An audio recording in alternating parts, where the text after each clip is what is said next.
Alors, Parashat Shelach Lecha, mardi. Alors, Parashat Shelach Lecha, normalement, c'est la parashat des explorateurs. Évidemment, le Zohar traite des explorateurs, mais ça, on l'avait déjà vu dans les années précédentes. Mais il y a dans le Zohar un passage extraordinaire qui, en fin de compte, est à cheval sur Shelach Lecha et sur Balak. Bon, c'est un peu compliqué parce que les éditeurs, ils ont un peu découpé le texte. Donc, ils ont mis une partie dans Shelach Lecha et une partie dans Balak. Et ce passage, il s'appelle Mahamar Ayenuka. C'est-à-dire, c'est l'histoire d'un enfant. Et c'est un enfant prodige. Parce que, d'abord, c'est toute une histoire qui fait cet enfant, d'où il vient, qui était son père, etc. Et il dit des secrets de Torah extraordinaires. Et dans ce Zohar de mardi, va parler de ça. D'une partie de ce que dit cet enfant. C'est intéressant parce que, quand on regarde le Zohar globalement, il y a deux choses ensemble. Il y a toute une grande partie du Zohar qu'on connaît, qui est la partie d'explication de la Torah. C'est-à-dire, on explique des versets de la Torah. Mais on les explique évidemment à la manière du Zohar, c'est-à-dire la manière la plus complexe possible. Mais il y a aussi toute une partie qu'on pourrait dire descriptive. Ça veut dire que ça explique rien. Enfin, ça explique en décrivant. D'ailleurs, c'est le principe même du Zohar, mais ici, c'est plus descriptif qu'explicatif. Sinon, on ne comprendra pas ce qu'on va faire tout à l'heure. Et donc, on nous décrit comment ça se passe dans les mondes d'en haut. Mais évidemment, les mondes d'en haut ont une influence sur les mondes d'en bas, parce que ce n'est pas deux mondes différents. Donc, du coup, ça donne une autre vision de la réalité. Et c'est pour beaucoup de sujets. Mais l'un des grands sujets du Zohar, c'est effectivement d'expliquer ce changement qui s'opère dans les mondes d'en haut et dans les mondes d'en bas, bien qu'en bas, on a déjà parlé, on ne voit pas forcément grand-chose, bien qu'on puisse le ressentir. Donc le jour du Shabbat. Alors on va parler du mouvement des âmes le jour du Shabbat. Alors accrochez-vous. Accrochez-vous. Alors, donc, c'est purement explicatif, enfin, descriptif, quoi. C'est descriptif, explicatif. Mais c'est plus une description, donc il faut la prendre telle qu'elle est, quoi. C'est-à-dire, le Zohar nous décrit une chose. D'où est-ce qu'il le sait? Ben, il le sait. Et il nous décrit comment ça fonctionne. C'est pour ça que c'est un texte inspiré. Notez que cette explication de comment ça fonctionne dans les mondes d'en haut et dans les mondes d'en bas, c'est particulier au Zohar, mais ça se retrouve dans toute la Kabbale. Ça se retrouve dans la Kabbale d'avant le Zohar et ça se retrouvera aussi dans la Kabbale d'après le Zohar. Mais ça se retrouvera dans la Kabbale d'après le Zohar uniquement dans les textes qui sont inspirés. Parce que les commentateurs du Zohar, s'ils ne sont pas inspirés, ils peuvent juste simplement essayer d'expliquer la description. Mais ils ne peuvent pas rajouter. Alors, on va rentrer dans un grand voyage qui est le voyage des âmes le jour du Shabbat. Alors, Kol Ma'ale Shabta. Chaque nuit de Shabbat, ce qu'on appelle la nuit du Shabbat, c'est la veille du Shabbat, d'accord? Puisque la nuit du Shabbat, c'est la nuit du vendredi soir au samedi midi. Kad mekachin Israël yoma letata. Quand Israël, il sanctifie le jour en bas. Pourquoi? Parce que bien que le Shabbat, il rentre de lui-même, on a, nous, une action qui est l'action de sanctification du Shabbat. Et ici, ça s'appelle on sanctifie le jour. Parce que le Shabbat, on le sanctifie quand il fait encore jour. Donc, le dernier délai, c'est au coucher du soleil, mais en tout cas, même un peu avant. Donc, on sanctifie ce jour. On le sanctifie comment? On le sanctifie, évidemment, la sanctification la plus grande, ça sera celle du Kiddush, mais on le sanctifie déjà dès, par exemple, quand on va accueillir le Shabbat ou quand on va faire la prière du Shabbat. D'accord? Alors, donc, à ce moment-là, donc on est dans l'entrée du Shabbat, et Israël, en bas, puisque le Zohar précise bien en bas, donc Israël en bas, parce qu'il y a un Israël d'en bas et un Israël d'en haut, il sanctifie le Shabbat. Qu'est-ce qui se passe dans les mondes d'en haut? Karouza kariz le'arba sitre alma. Il y a une annonce, Krouz, kariz, qui annonce, c'est une répétition, Karouza kariz, c'est le même terme, le'arba sitre alma, elle annonce aux quatre coins du monde, Itkanshu masherian kadishin, rassemblez-vous, Mesharian Kadishin sont tous les camps saints, donc ce sont des camps d'anges, et on leur demande de se rassembler. Atkanu Kurseyan et préparer les trônes. Vous vous rappelez qu'on a dit que Shabbat c'était le jour de Olam à Beria, le jour du monde de la Beria, et c'est le jour du trône. Donc on demande de préparer ça, parce que le Shabbat entre, donc il faut préparer le Shabbat. Et donc aussi en haut, on prépare le Shabbat.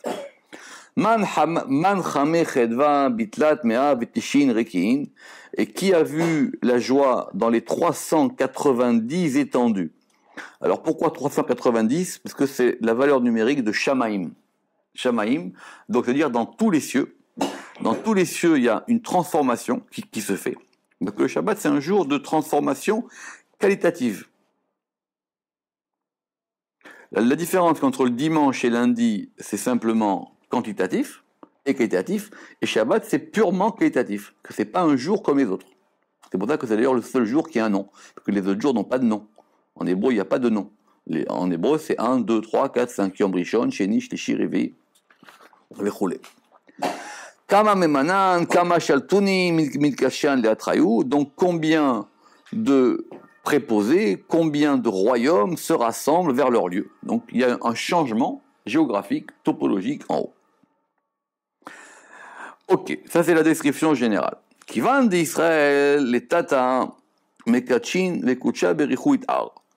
Puisqu'Israël en bas sanctifie, donc par l'action que nous on fait en bas, bien que je vous répète, le Shabbat de lui-même, il arrive. Le Shabbat, c'est quelque chose dans le temps. C'est le temps lui-même qui change, puisqu'on passe du vendredi au samedi, sans qu'on fasse rien. Les jours de fête, ça dépend de nous, parce que c'est nous qui décrétons quand aura lieu la nouvelle lune ou pas la nouvelle lune. Le Shabbat, ça ne dépend pas de la lune. Le Shabbat, c'est un principe général du temps. Mais par notre action en bas, et le Saint béni soit-il est éveillé.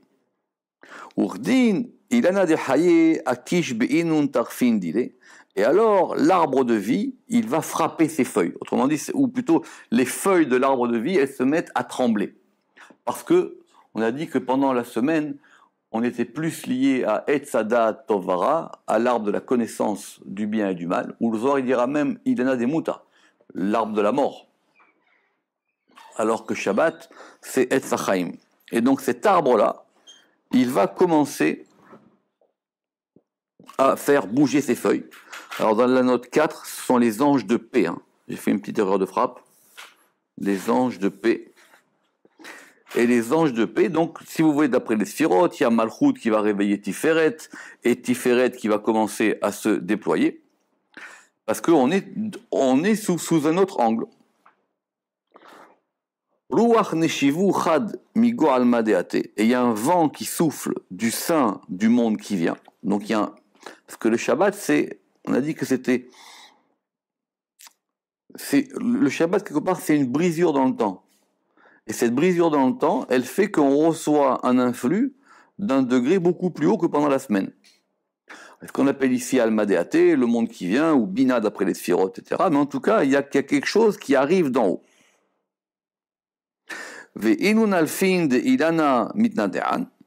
Et ces branches de l'arbre, elles se mettent à bouger. Presque on pourrait dire qu'elles tremblent.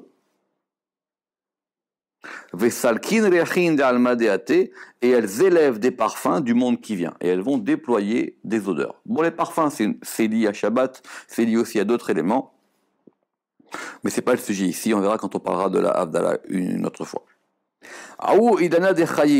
Et donc cet arbre de vie s'éveille. Et il fait sortir des âmes saintes. Ou parish al-alma, et il va s'étendre sur le monde. C'est pour ça que le Shabbat, on dit dans la prière Sukkot Shalom, que c'est une tente de paix. Il y a quelque chose qui change dans le monde et on est protégé. Il y a une protection qui est faite dans le monde le jour du Shabbat. Et c'est pour ça qu'il ne faut pas toucher à cette barrière de protection. C'est comme une barrière de protection qui se fait. Alors, maintenant, comme ça provient d'un niveau très haut, ça fait sortir un élément nouveau, ça fait sortir des âmes, ça fait sortir des neshamot. Ça va être le sujet du cours aujourd'hui. Alors, on va expliquer pour ça. Ve'im kolda, et avec tout cela, nishmatin nafkin ve nishmatin alin. Il y a des âmes sortent et il y a des âmes entrent. Ilin mitarin elin, on va voir la distinction entre les deux. Ilin nafkin ve ilin alin, celles-ci sortent et celles-ci entrent. Ve ilana de chaye bechedva. Alors en général, ça sera expliqué plus tard. C'est marqué dans la Gemara que ce changement quantitatif d'âme, il va procurer ce qu'on appelle une âme supplémentaire. Shabbat, on reçoit une âme supplémentaire. Ça sera dans la note 13. Mais ce mouvement des âmes, ça c'est connu. On n'a pas besoin du Zohar pour ça. Mais ça bouge à tous les niveaux. Et comme ça bouge à tous les niveaux, ça bouge même dans les mondes d'en haut des Neshamot. Et donc même les âmes qui sont en haut, elles vont commencer à avoir un mouvement pendant Shabbat. Alors il y a beaucoup de textes du Zohar qui parlent de ça. D'accord? Donc par exemple, le jour, le Gehinam, pour ceux qui sont au Gehinam, le Gehinam, il ferme le jour du Shabbat. Et il y a tout un changement qui se fait. Mais on va voir maintenant ici une notion qui sera développée plus tard, c'est que même les âmes qui sont en haut, elles vont commencer à bouger. Alors, on va définir ici qu'il y a que le jardin d'Éden, dont on a parlé dans la paracha Bereshit, il existe aussi en haut. Mais d'après le Zohar, il y en a deux. Il y a ce qu'on appelle le Gan Elyon et il y a ce qu'on appelle le Gan Tarton. Parce qu'ils sont 2 degrés différents. Et donc, même les gens qui sont dans le Gan Eden, même le jour du Shabbat, ils vont bouger aussi. Parce que c'est un changement quantitatif dans tous les mondes. Donc, il y a des âmes qui vont commencer à sortir et entrer du Jardin d'Éden. Ça bouge, c'est un mouvement. Et parallèlement à ce mouvement d'en haut qu'on va expliquer, on voit le mouvement d'en bas. Urden, Israël, Kuleu, Mitatrin, Beitrin, De'enu, Nishmatin, Kadishin. Et alors, Israël tous, ils se couronnent des couronnes de ces âmes saintes. C'est-à-dire, on reçoit un degré. On précisera qu'on reçoit à plusieurs moments dans Shabbat. Mais ici, on parle du premier moment. C'est-à-dire, en fin de compte, d'après le Harizal, on reçoit une partie de la Neshama Yetera le vendredi soir, une partie le Shabbat matin, et une partie le Shabbat à Moussaf. C'est pour ça qu'on fait la prière Nishmat Kol Chai. D'accord? On reçoit à chaque fois un degré. Parce que le Shabbat, c'est une aventure, c'est pas un jour plat. Il y a le vendredi soir, il y a le samedi matin, il y a Moussaf, il y a Mincha. À chaque fois, ce sont des degrés supplémentaires.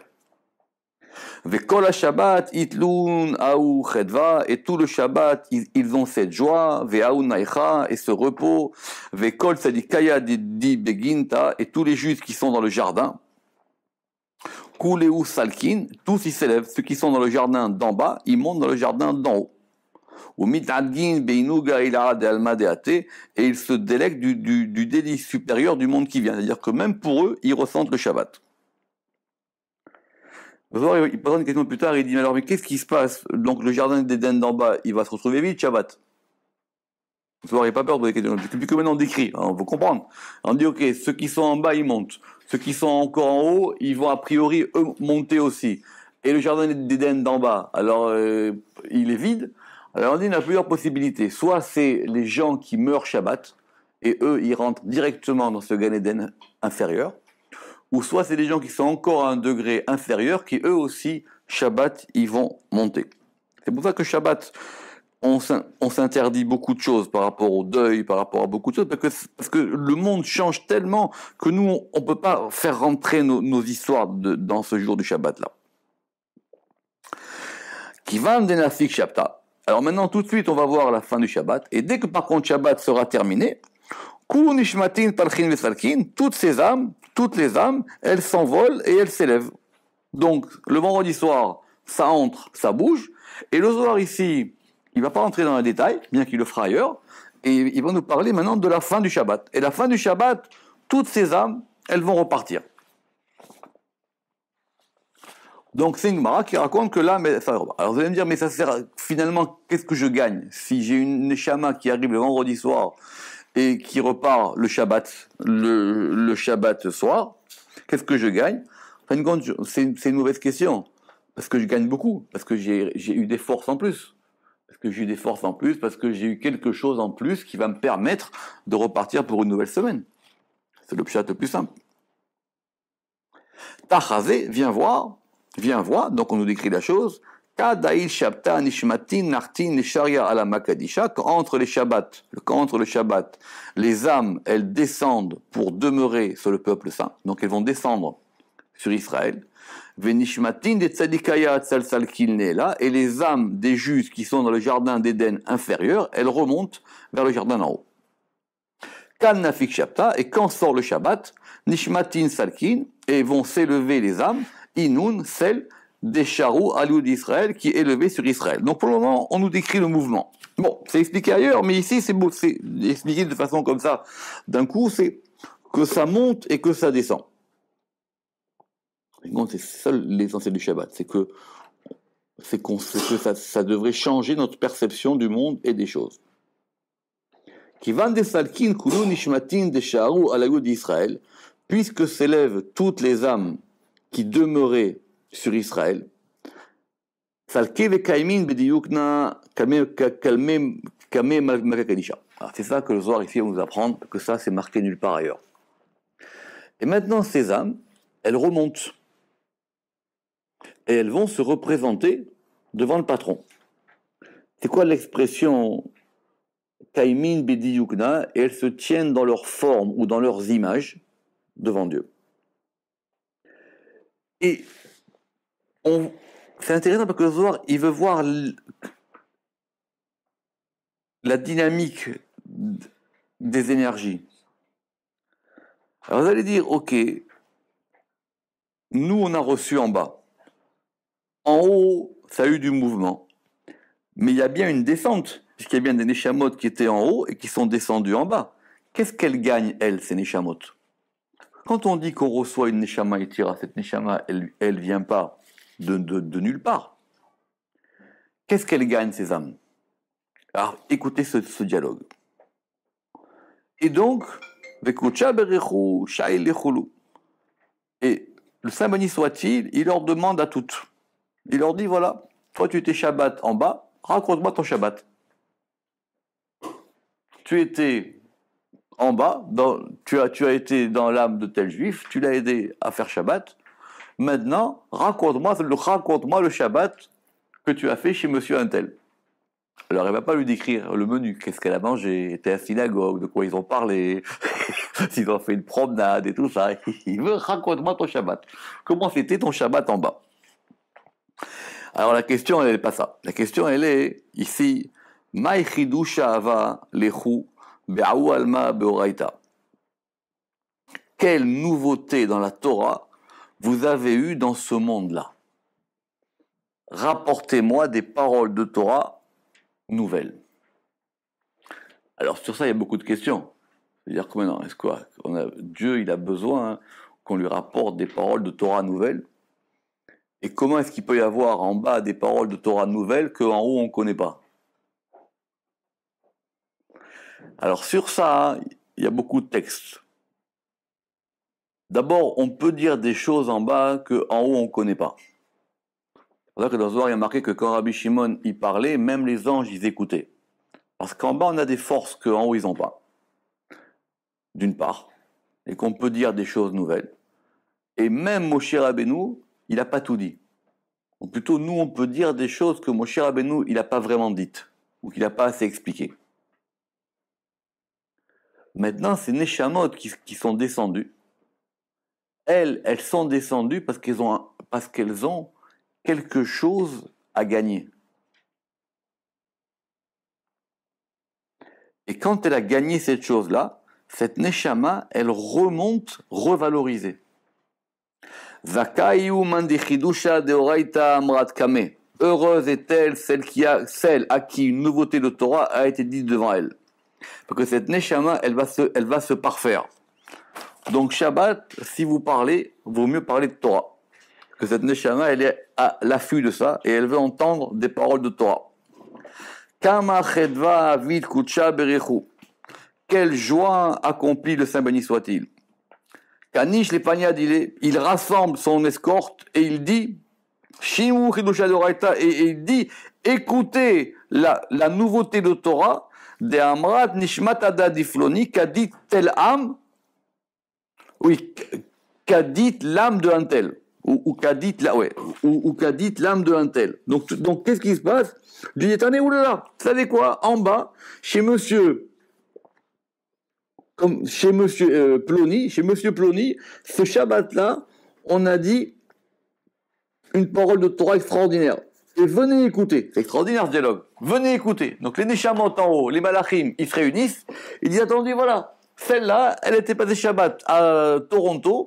Elle est descendue là-bas. Et là-bas, elle a écouté une parole de Torah. Maintenant, venez l'écouter. Et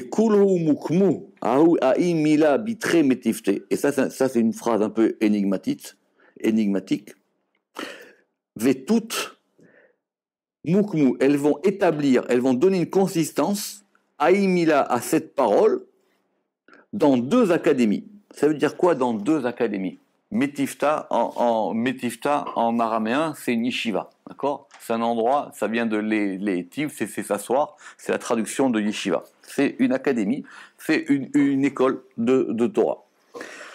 D'abord, pourquoi? Parce qu'une parole de Torah qui est dite en bas, et ça c'est toute l'histoire du judaïsme, il y a des paroles de Torah qui vont s'établir et d'autres qui ne vont pas s'établir. Ça c'est marqué dans les Akdamot Hazohar au début. Parce qu'en bas, il y a beaucoup de gens qui vont dire des paroles de Torah, qui vont même les écrire. Mais des fois, ça prend et des fois, ça prend pas. Et c'est pas dû à l'histoire. C'est pas dû même à l'imprimerie ou à la diffusion ou à ce qu'on veut. C'est dû au fait que cette parole, elle va avoir une consistance qu'on lui donne en haut. Ça, c'est marqué au début dans Zohar de Bereshit, que celui qui fait comme ça, c'est comme celui qui crée des nouveaux cieux, celui qui crée une nouvelle terre. Celui qui fait des paroles de Torah de Kabbalah, ça va créer des nouveaux cieux. Celui qui fait des paroles de Torah de Halacha, ça va créer une nouvelle terre. Et donc cette parole, comme elle était dite le Shabbat, elle va monter en haut et elle va être établie dans deux académies. J'ai lu un commentaire qui dit que sur ça, que par exemple, mais maintenant si quelqu'un il a écrit pendant la semaine, ou que pendant la semaine, il a dit des paroles de Torah. Alors ces paroles de Torah, il faut qu'il les répète Shabbat, parce que Shabbat, elle monte mieux. Et ça, dans deux académies. Alors c'est quoi les académies d'en haut? Alors dans le Zohar, dans Bereshit, il y a marqué qu'en haut, il y a plusieurs yeshivot. Il n'y en a pas une, il y en a plusieurs. Et chacun va étudier selon sa yeshiva à lui. Mais ici, on parle de deux académies. Alors ne posez pas de questions. Il y a une qui s'appelle l'académie de Kutsha Berechu, et une qui s'appelle l'académie de même tête de Sar, du roi, du chef des anges, parce que lui aussi, il a une grande yeshiva là-bas. Mais l'académie d'en haut, elle est plus grande que l'académie d'en bas. Inu netata, eux en bas, Vekutsha Berechu le'ela, et donc eux, l'académie d'en bas, celle de même tête, et Kutsha Berechu, et ça me dit soit-il en haut, Hatim le'aimila, il va la sceller. Or, quand on scelle quelque chose, c'est-à-dire que même maintenant, ça ne bougera pas. Cette parole, elle est scellée, elle est établie. Tahazé, viens voir. Kadmila ithadash beoraita, quand une parole de Torah est innovée, venishmata denarta beshabbata, et que l'âme qui est descendue le Shabbat, itaskad beinun milin hatin, s'est occupée de ces nouvelles paroles.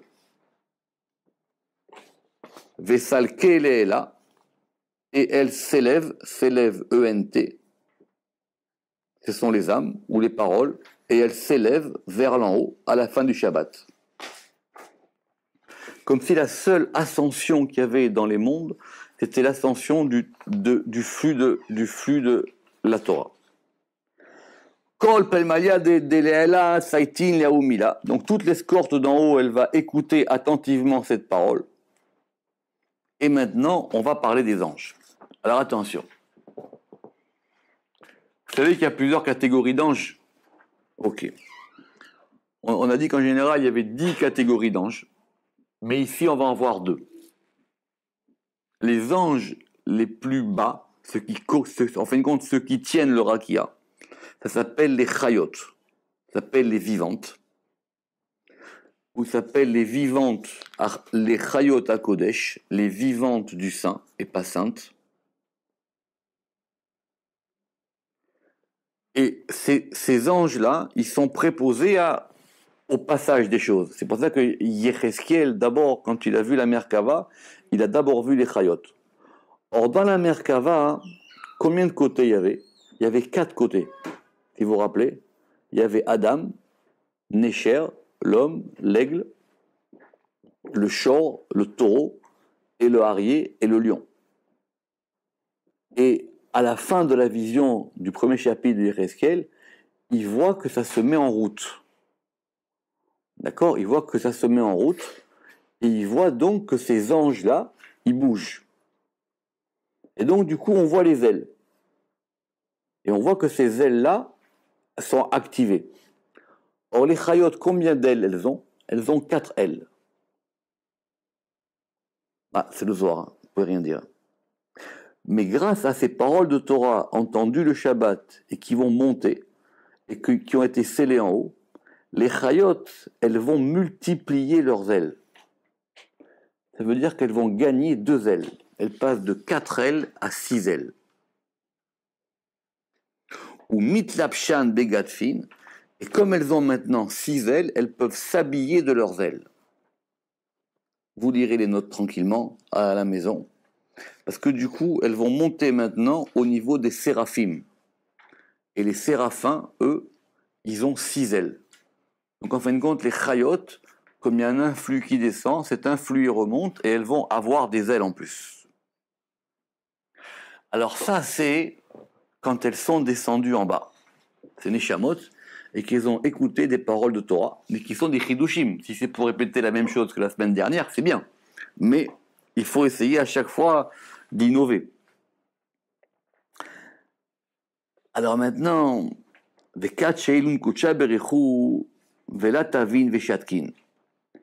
et maintenant, lorsque le Saint béni soit-il les interroge et qu'elles se taisent et ne répondent pas.